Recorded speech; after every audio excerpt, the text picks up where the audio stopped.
दोस्तों नमस्कार। स्वागत है एक बार फिर से आपके अपने यूट्यूब चैनल कॉन्सेप्ट मस्ती पर। तो आज हम लोग पढ़ेंगे पॉलीफेज सिस्टम।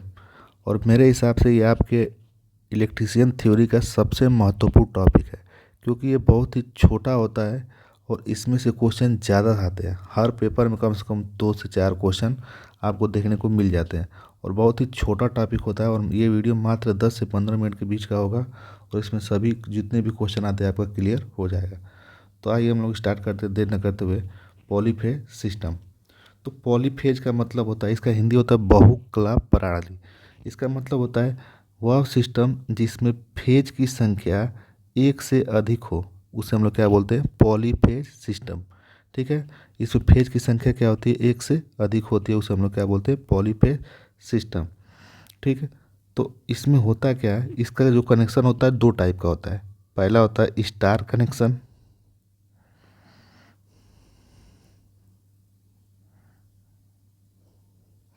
और दूसरा होता है डेल्टा कनेक्शन। ठीक है,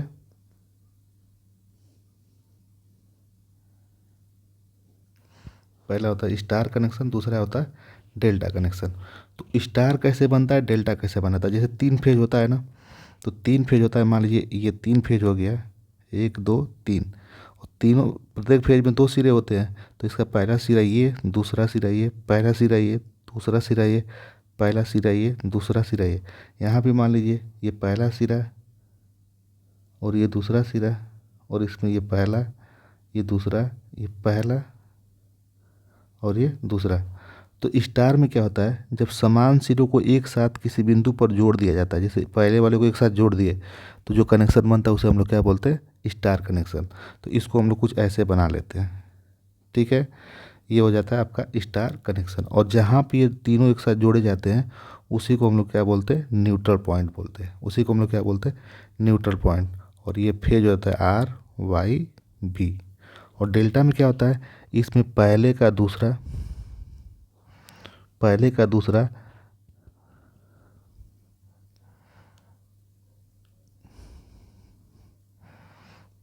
दूसरा दूसरे के पहले के साथ, दूसरे का दूसरा तीसरे के पहले के साथ, और तीसरे का दूसरा पहले के पहले के साथ जोड़ा जाता है। तो इस प्रकार के कनेक्शन को हम लोग क्या बोलते हैं, डेल्टा कनेक्शन बोलते हैं। ठीक है, तो इसको हम लोग कुछ ऐसे बना लेते हैं। ये आपका हो जाता है, यहाँ से R, यहाँ से Y और यहाँ से B। डेल्टा में न्यूट्रल नहीं प्राप्त होता। ये क्वेश्चन आपसे बार बार पेपर में देखने को मिलता है। इसमें कोई भी न्यूट्रल नहीं प्राप्त होता है। तो इसमें न्यूट्रल नहीं होता है। किस में नहीं होता न्यूट्रल, डेल्टा में न्यूट्रल नहीं होता है। तो अब देखते हैं इसमें होता क्या है। तो अब देखिए इसमें हम लोग सिंगल फेज में क्या था, एक फेज था, एक न्यूट्रल होता था। एक फेज था, एक क्या होता था, न्यूट्रल होता था। तो वहाँ पर वोल्टेज का एक ही प्रकार होता था, उसे हम लोग क्या बोलते थे, फेज वोल्टेज। ठीक है, उसे हम लोग क्या बोलते थे, फेज वोल्टेज। लेकिन अब यहाँ पर फेज की संख्या एक से क्या हो गई है, अधिक हो गई है। तो हमारे पास फेज वोल्टेज तो होगा ही होगा। अब जब फेजों को जोड़ देंगे तो एक और वोल्टेज मिलता है, उसे हम लोग क्या बोलते हैं, लाइन वोल्टेज। मतलब जैसे हम एग्जांपल दिए, फेजों को जोड़ देंगे। तो फेजों को जोड़ते हैं कैसे, हम लोग फेजर के रूप में जोड़ते हैं, यानी कि डायरेक्ट जोड़ देंगे। तो देखिए होता क्या है, फेज वोल्टेज क्या होता है, लाइन वोल्टेज क्या होता है, आप इसको यहाँ से डायरेक्ट समझ लीजिए। देखिए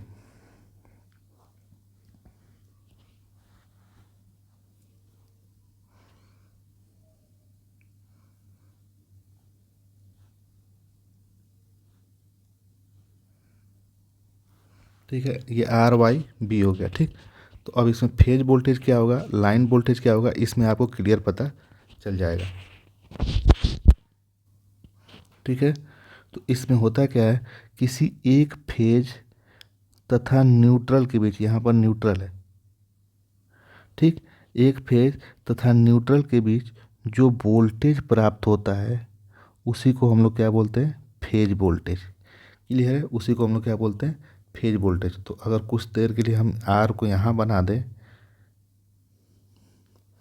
ये हो जाएगा R, ये हो गया आपका न्यूट्रल, ये हो जाएगा आपका Y और ये हो जाएगा आपका B। ठीक, तो एक फेज और एक न्यूट्रल के बीच जो वोल्टेज प्राप्त होता है उसे हम लोग क्या बोलते हैं, फेज वोल्टेज। ठीक है, और लाइन वोल्टेज किसे हम लोग बोलते हैं, लाइन वोल्टेज बोलते हैं दो फेजों के बीच जो वोल्टेज प्राप्त होता है उसे हम लोग क्या बोलते हैं, लाइन वोल्टेज बोलते हैं। ठीक है, दो फेजों के बीच जो वोल्टेज प्राप्त होता है उसे हम लोग क्या बोलते हैं, लाइन वोल्टेज बोलते हैं। क्लियर है। तो ये कोई भी हो सकता है। अगर मान लीजिए एन वाई के बीच देखा जाए तो इसे हम लोग क्या बोलेंगे, इसे हम लोग बोलेंगे फेज वोल्टेज। और आर और वाई के बीच देखा जाए,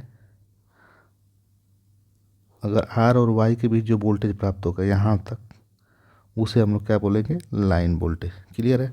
तो इससे ये आपको पता चलता है कि लाइन वोल्टेज क्या होता है, दो फेजों के बीच का वोल्टेज होता है, और फेज वोल्टेज क्या होता है, केवल एक ही फेज का वोल्टेज होता है। तो इससे साफ पता चलता है आपका कि लाइन वोल्टेज हमेशा क्या होगा, फेज वोल्टेज से अधिक ही होगा। ठीक है। तो यही संबंध आपका पूछता है स्टार और डेल्टा में कि लाइन वोल्टेज कितना होता है फेज वोल्टेज से, और लाइन धारा कितनी होती है फेज धारा से। तो लाइन धारा का भी वही परिभाषा है, दो फेजों के बीच जो धारा फ्लो होती है उसे हम लोग बोलते हैं लाइन धारा, और एक फेज और न्यूट्रल के बीच जो धारा प्रवाहित होती है उसे हम लोग क्या बोलते हैं, फेज धारा। तो आइए हम एक शानदार ट्रिक के साथ इसको पूरा डिटेल में समझ लेते हैं, और यही आपको पेपर में देखने को बार बार मिलता है। ठीक, तो हम यहाँ पर बना लेंगे, दोनों को साथ में पढ़ते हैं। तो यहाँ पर हो जाएगा स्टार कनेक्शन, और एक तरफ कर लेते हैं डेल्टा कनेक्शन। ये शानदार ट्रिक आपका कभी भी नहीं भूलेगा, और हमेशा आपका 2-3 नंबर पेपर में आता रहता है, या तो न्यूमेरिकल आएगा या तो थ्योरी आएगी। ठीक है। तो देखिए, अब पूछता है कि स्टार कनेक्शन में लाइन धारा फेज धारा में क्या संबंध होता है, लाइन वोल्टेज फेज वोल्टेज में क्या संबंध होता है। स्टार कनेक्शन में वी एल और आई एल में क्या, वी एल और वी पी में क्या संबंध होता है, और आई एल और आई पी में क्या संबंध होता है। ऐसे ही डेल्टा में पूछता है वी एल और वी पी में क्या संबंध होता है, और आई एल और आई पी में क्या संबंध होता है। तो जब भी आपको इस टाइप का पेपर में पूछे तो आपको ऐसे ही लिख लेना है। ठीक है, ऐसे ही लिख लेना है, और उसके बाद अगर स्टार में पूछ रहा है तो आपको स्टार बना लेना है। ठीक, और डेल्टा का पूछेगा तो डेल्टा को आपको ऐसे कुछ बना लेना है। तो आप यहाँ पर ट्रिक देखिएगा ध्यान से। ठीक है। तो देखिए, हम लोग अंग्रेजी का अक्षर पढ़ते हैं ABCD, तो स्टार में हमको क्या दिख रहा है, एक ट्रिक बता रहे हैं तो आपको थोड़ा सा इसमें इमेजिन करना पड़ेगा।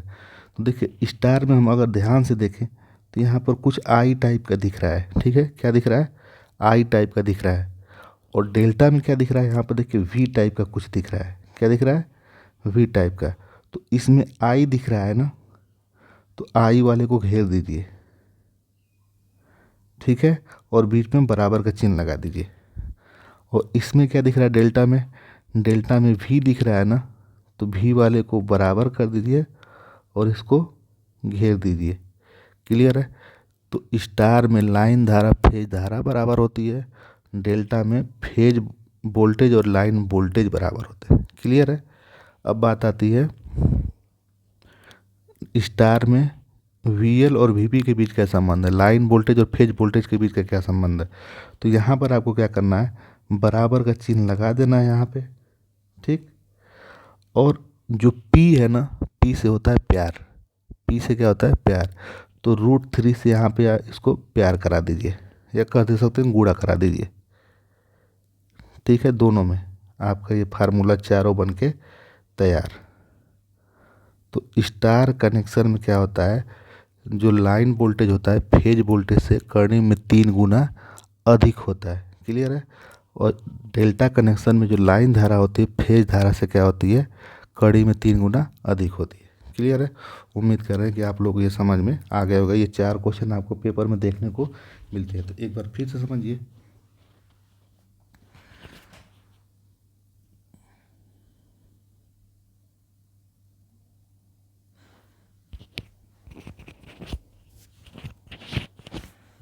देखिए,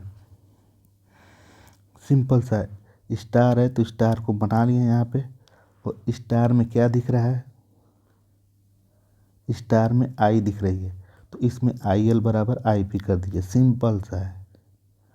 ठीक, लाइन धारा फेज धारा बराबर होती है।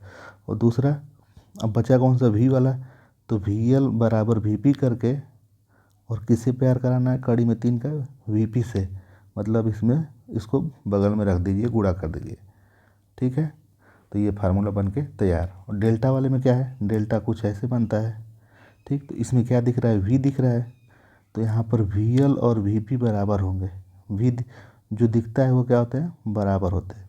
बचा कौन सा, IL और IP वाला, तो IL को लिख लीजिए और कड़ी में 3 किससे प्यार कराना है, IP से। आपका फार्मूला बन के तैयार। ये चारों पेपर में आपको देखने को मिलते हैं। अब इसी को अगर पक्षांतर कर देगा तो IP इक्वल टू क्या हो जाएगा, IL बटे में √3। ठीक है, अगर पक्षांतर कर देगा तो। और यहाँ पर VP इक्वल टू क्या हो जाएगा, VL बटे में √3।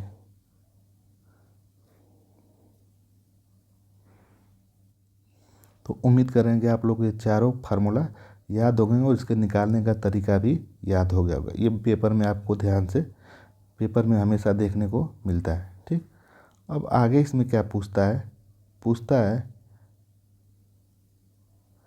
हम लोग धारा और वोल्टेज तो देख लिए, अब पावर क्या होता है। ठीक है, अब पावर क्या होता है तो हम लोग जानते हैं,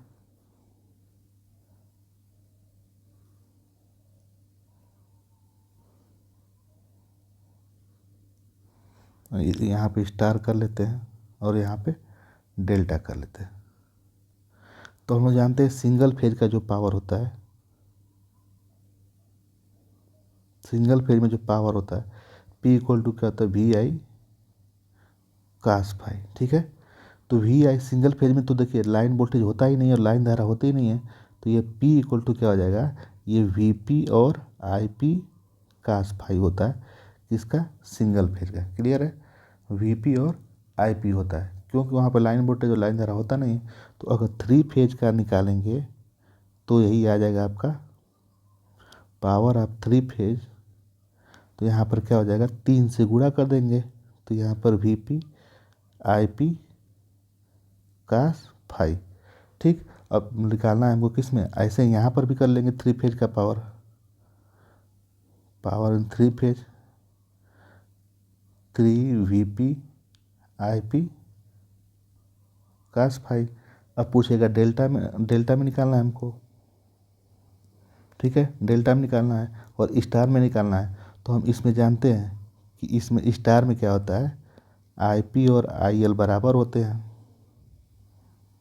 ठीक है, और VL क्या होता है √3 गुना होता है किसके, VP के।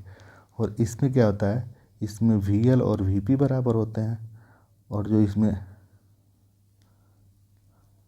जो IL होता है वो √3 गुना किसके होता है, IP के। यही मान इसमें हम रख देंगे, तो यहाँ पर पावर हो जाएगा,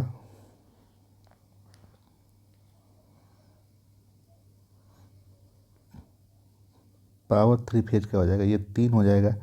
VP का मान रखें तो ये VL बटे में क्या हो जाएगा, √3। और यहाँ पर IP का मान IL हो जाएगा और ये हो जाएगा cos phi।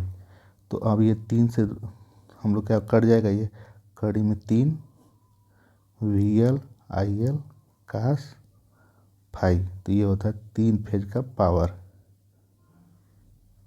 ठीक है, इसमें भी देख लीजिए, ये 3 है, VP को हम लोग क्या लिख देंगे, VL, और IP को क्या लिख देंगे, IL बटे में √3। ये हो जाएगा cos phi। अब हम 3 को हम लोग क्या लिखते हैं, कड़ी में 3 गुणे कड़ी में 3। तो एक कड़ी में 3 से ये 3 कट जाएगा, कड़ी में 3 कट जाएगा तो क्या बचता है ऊपर, कड़ी में 3। तो ये कड़ी में 3 VL IL cos phi। ठीक है, तो दोनों सेम आता है। तो 3 फेज का जो पावर होता है उसका मान कितना होता है, कड़ी में 3 VL IL cos phi। या ये भी हो जाएगा आपका, ये भी 3 फेज का पावर है। अगर फेज वोल्टेज फेज धारा लेंगे तो 3 का बस गुणा कर देंगे। क्लियर है, अगर फेज वोल्टेज फेज धारा लेंगे तो केवल 3 का गुणा कर देंगे। अगर लाइन वोल्टेज लाइन धारा ले रहे हैं तो कड़ी में 3 का गुणा कर देंगे। क्लियर है, अब पूछता है ये फाई किसके बीच का कोण है, तो फाई जो होता है फेज वोल्टेज VP और आईपी के बीच का कोण है, एंगल है, ठीक है, न कि वीएल आईएल के बीच का, क्योंकि वीपी यहीं से हम लोग लिए हैं, जो फाई है वो क्या है, वीपी और आईपी है, ठीक। तो जो फाई जो होता है वो किसके बीच का एंगल है, फेज वोल्टेज और फेज धारा के बीच का एंगल है, कोण होता है, क्लियर है। अगर ऐसा ही आपको